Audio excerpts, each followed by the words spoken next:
de nuevo mi agradecimiento a todos ustedes, integrantes de las redes sociales, por su apoyo para difundir nuestras propuestas y también para dar a conocer algunos puntos de vista, aclarar todo aquello que se distorsiona acerca de nuestro movimiento y de lo que nosotros representamos.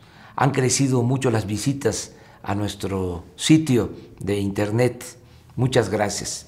En esta ocasión quiero pedirles que nos ayuden también a aclarar acerca de la forma en que se está distorsionando lo que se dice en la propuesta que hacen los partidos del Frente Progresista, lo que se llama la plataforma electoral, lo que se registró en el IFE para hacer la coalición.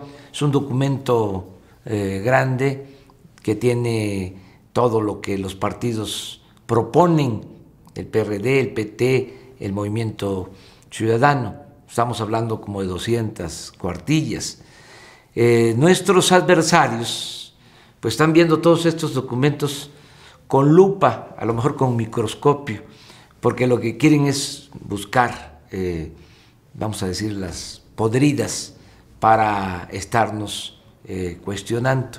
Sacaron de todo el documento un párrafo en donde los partidos proponen que las afores, los ahorros de las pensiones, de las jubilaciones de los trabajadores se utilicen para impulsar el desarrollo. Desde luego no están planteando despojar a los trabajadores de esos ahorros, sino están proponiendo utilizar esos ahorros, esas pensiones, para impulsar el desarrollo, para crear empleos. No se trata de dejar sin los fondos de pensiones a los trabajadores. Bueno, pues así lo están manejando medios de comunicación que están a favor de Peña Nieto y del PRI, para ser muy claros, que son algunos medios de comunicación. Esto, desde luego, no es motivo de ningún reproche, es nada más aclarar las cosas.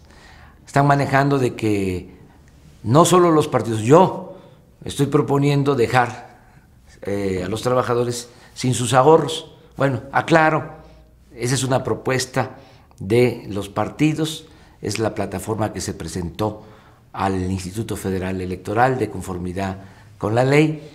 En mi postura personal y lo que tiene que ver con el movimiento que represento, ya hemos hablado de que no vamos a financiar el desarrollo de esta manera. En el proyecto alternativo de Nación, el libro que se publicó con la editorial Grijalbo, no se toca este tema. El financiamiento para el desarrollo lo vamos a lograr, repito, con 3 medidas. Primero, con la austeridad republicana. Vamos a reducir los costos del gobierno para que de esta manera se puedan liberar fondos al desarrollo. Se van a reducir a la mitad los sueldos de los altos funcionarios públicos para que no vaya a haber malas interpretaciones. Estoy hablando del 3% de todos los que trabajan en el gobierno, que ganan de 300 a 600 mil pesos mensuales. Creo que es justo reducir los sueldos de la alta burocracia a la mitad, y vamos a terminar con otros privilegios. Esto nos va a dar fondos para el desarrollo. Lo segundo es que vamos a cortar de tajo con la corrupción, y también vamos a obtener alrededor de 300 mil millones, porque vamos a elevar a rango supremo la honestidad. Tenemos autoridad moral para decir que vamos a combatir a fondo la corrupción. Y tercero, va a haber una reforma fiscal progresiva para que paguen impuestos los de mero arriba. Se van a terminar los privilegios fiscales y de esta manera vamos a poder financiar el desarrollo. Estamos pensando obtener 800 mil millones de pesos para impulsar actividades productivas, para que haya empleos y para que haya bienestar en nuestro país. Desde luego van a seguir tergiversando las cosas. Es parte de la temporada. Yo aprovecho también para decir, y esto no es distorsionar nada, de que Peña Nieto pues ya hizo acuerdo con Montiel, con la señora Elbester y con Moreira. Acabo de decir en La Laguna de que en el caso de que ganara Peña Nieto, de que regresara el PRI, y toco madera, la secretaria de Educación Pública pues sería Elbester Gordillo.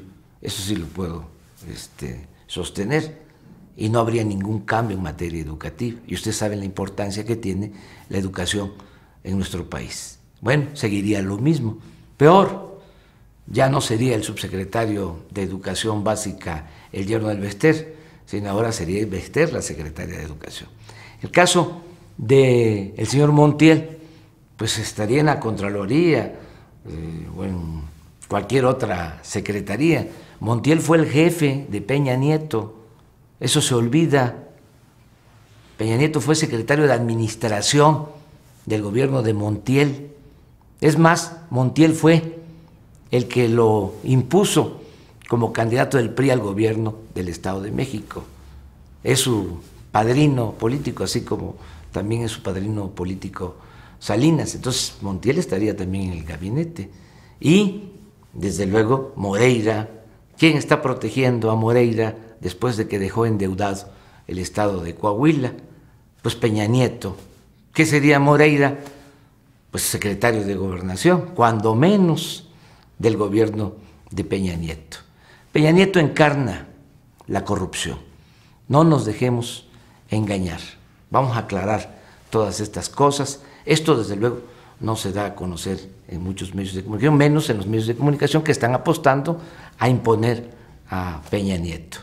Ahí queda eso.